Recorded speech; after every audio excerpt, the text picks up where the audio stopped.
In the Gospels, we find John the Baptist baptizing people in the Jordan River. But where did the concept of baptism originate? Was this a command from God that we're not told about? Did John develop the concept of baptism? Was baptism being done before the New Testament? Why was John baptizing people in the Jordan River? Because the Bible is silent on these issues, churches have created their own doctrines concerning baptism. Some baptize only adults, and others will baptize infants. Some will sprinkle, and some will immerse. Some believe that it is a sign of one's faith, but others believe it is necessary for salvation. It is no wonder that there are so many different Christian denominations. The word baptism comes from the Greek noun baptisma, which is derived from the Greek verb baptizo, and means to wash. So technically, baptisma, the noun, means a washing. In the Hebrew Bible, the verb for washing is rachatz.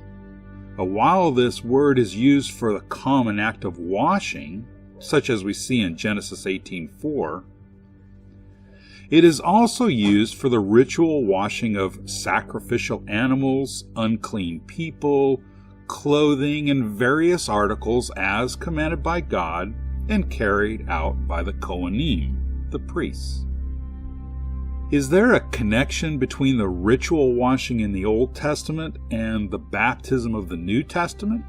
Yes, but there is an intermediate practice that brings the two together. When Israel was taken into Babylonian captivity and no longer had access to the temple and the priesthood, the Jews developed a system of laws and customs to preserve the commandments of God that could no longer be observed.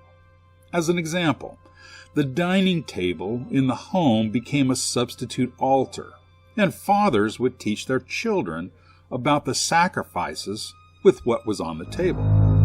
This would ensure that the people would not forget the commandments of God, and when they returned to the land, they would be able to continue the commandments. Another such custom was the mikveh. Because there was no more temple or priesthood, the Jews created the mikveh as a substitute for the ritual washings that God had commanded. Each community had a mikveh, a pool of living water. Not stagnated water, but water that was continually flowing into and out of the pool. The mikveh was used for various reasons, including purification after an emission or childbirth, a sign of conversion to Judaism, the immersion of new utensils used in serving and eating food, and ritual purification before a holy day. As John the Baptist was a Jew who would be intimately familiar with the mikveh, and we can conclude that the baptism taught in the New Testament is the Jewish mikveh, or is at least derived from it. Incidentally, while the Hebrew Bible does not use the word mikveh in this context, it is used for a pool or collection of water.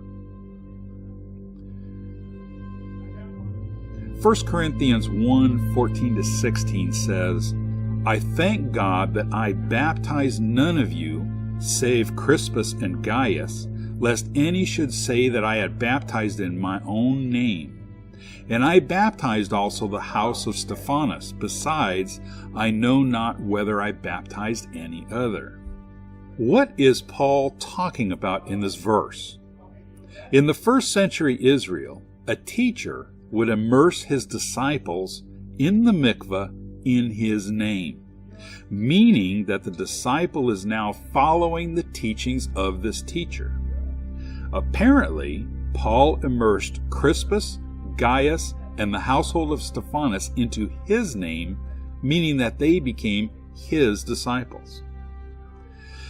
This is what is meant in Acts 2:38 when it says, Be baptized, every one of you, in the name of Yeshua the Messiah. When one is baptized in Yeshua's name, it is signifying that he is now following the teachings of Yeshua. Now, to the reason that John the Baptist was baptizing in the Jordan River.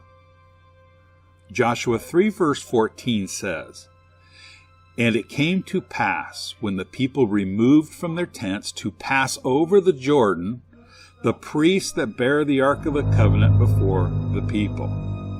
The Israelites were standing on the east bank of the Jordan River, and they passed through the river onto the west side of the river.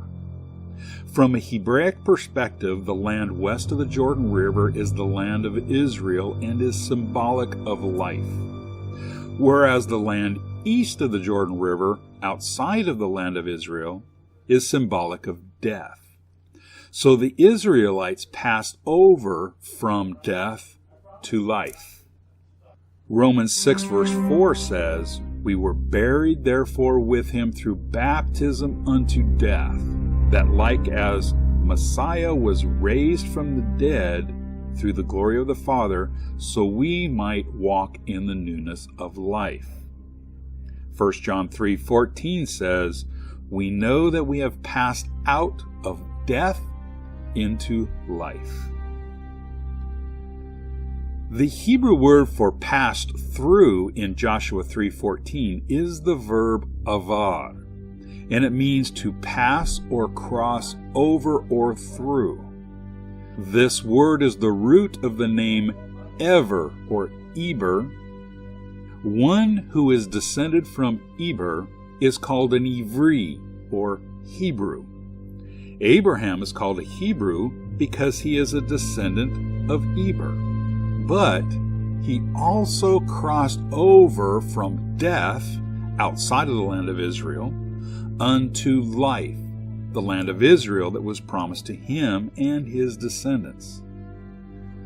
John the Baptist was doing his mikveh in the Jordan River because this is where his ancestors crossed over from death to life.